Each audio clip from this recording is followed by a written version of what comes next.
And now our next guest is someone who I am very pleased to introduce. She is the Honorable Judge Erica Yu. She has served on the Santa Clara County Superior Court since 2001. She has received numerous awards for her community service and service as a judge. I've had the honor of being able to interview her on many different significant issues. And when I came back from Japan, my wife and I were on a wedding anniversary trip to Monterey, where they were having a judges panel there. And guess who was there? That's right, my friend. And our next speaker, please welcome Judge Yu.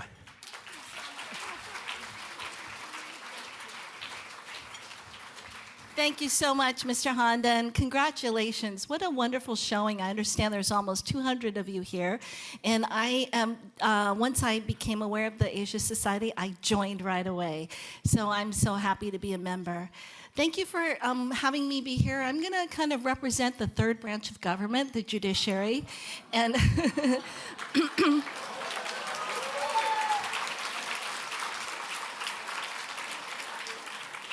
and share with you the good news about diversity in California on the courts. But first, a little bit about me. I'm first generation Californian and American. My parents were born in Shanghai and went to Hong Kong and then went to England for college and then came to the United States for graduate school. I am the first Asian woman to serve in the Santa Clara County bench, which many people don't know. Thank you. The Santa Clara County Court is actually the largest court in Northern California. So it's Los Angeles, San Diego, Orange, and then Santa Clara County. I am the immediate past president of the California Judges Association, which has 2,200 members, all the judges and justices in the state. I'm only the third Asian to be the president of CJA in its 100-year history, and only the sixth woman to lead that organization. Currently, I sit on the National Center for State Courts Board. That was started by Chief Justice Warren Berger of SCOTUS, and the National Center sets policy and kind of does education and training for all the Chief Justices and all the courts in the nation. And there's only one Asian on the board, and that's me, so I'm hoping that there will be others to join. When I first became a judge, almost 24 years ago, there were very few Asian Americans in the judiciary in California.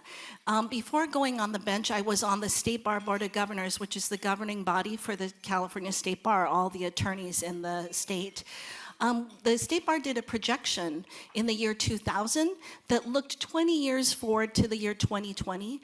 And the projection showed that as California's population would become more diverse, the population and demographics of the lawyers and judges was going to be less and less diverse. So many of us came together, we coalesced, and we started a lot of different programs to have a pipeline, to have more people of color, more women, more Asian Americans becoming students in kindergarten, college, you know, all the way up to law school, to encourage people to consider a job in the law, so that we would have a pipeline for diversity in the courts and then also on the bench. In the year 2000, we had our very first summit on judicial diversity, and we had it in San Jose, where I sit. It was interesting because we had various different governors' appointment secretaries, because judges can be appointed by the governor or run for an open seat, but most of us are appointed by the governor. At that time, the governor's appointment secretary was asked, why is it that this administration does not consider diversity in its appointments? And the appointment secretary said, because we do not want to appoint less qualified people. You could actually hear a pin drop in that room, and then everyone got motivated. You know, Fabian Nunez was the assembly speaker. He and others, the judiciary, we all came together, and we have done the work. And so what we've learned since 2006 is that we now have about, let's see, the number of judicial officers identifying as female has gone up to by 15%, so now women are 43.3% of the judiciary in California. The number of AAPI, Black, and Latino judges has more than doubled, and for 19 straight years, California's bench has become more and more diverse. We've had our very first Asian woman Chief Justice in the state, Tani Cantil Sakaue, a Filipina American who's just amazing, and we have an increase of AAPI bench officers. So in 2006, there were only 4% of the California judiciary who were Asian Americans. And now, in last year, in 2024, it's about 12%. In Santa Clara County, where I said, it's 21%. So the work is really kind of paying off in terms of diversity. And why is diversity important in the judiciary? It's because the court belongs to the people. We are all constitutional officers, and we want the courts to reflect the people whom we serve, because everything we do, our currency as judges is public trust and confidence. There's famous quotes that judges don't enforce their orders with guns. We make orders and we rely on the rule of law. We rely on people's respect for the judiciary and our rule of law to follow those orders. And just one small story about why diversity is so important. I became a judge in October 2001, right after September 11th. At that time, I was on the State Bar Board of Governors, so I had to go back and forth from Santa Clara to LA to finish my work. And at that time, they were telling us, because of September 11th, to be at the airport 4 hours early. And I'm a kind of rule follower, so I get there 4 hours early with nothing to do.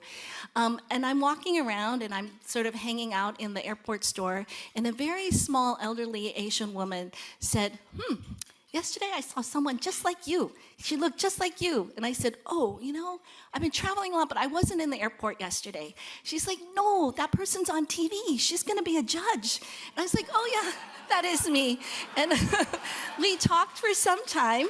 And she told me about her immigration story. She told me about her issues with her marriage. She asked me to guess her age. I went really low, so she was really happy.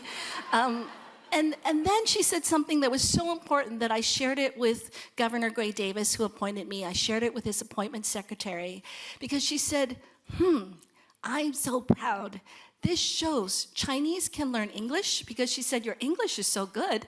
And then she said, Chinese can learn laws, Chinese can become judge. And I said, yes, because this legal system is for everyone. And so the mission of the Asia Society is so important. It's all about that, right? That we're all together and we're stronger when we're together. So congratulations on such a wonderful event and such a success. And thank you so much to the Asia Society staff. They're amazing, and they made this so easy for me. And I'm so happy to be a new member. Thank you so much for having me.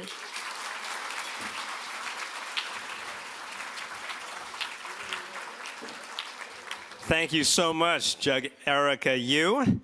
We are so happy to see the increase in all the API and minority representation, and especially proud of your ascent in your career. And please remember all the nice things I said if I ever appear before you in court, okay?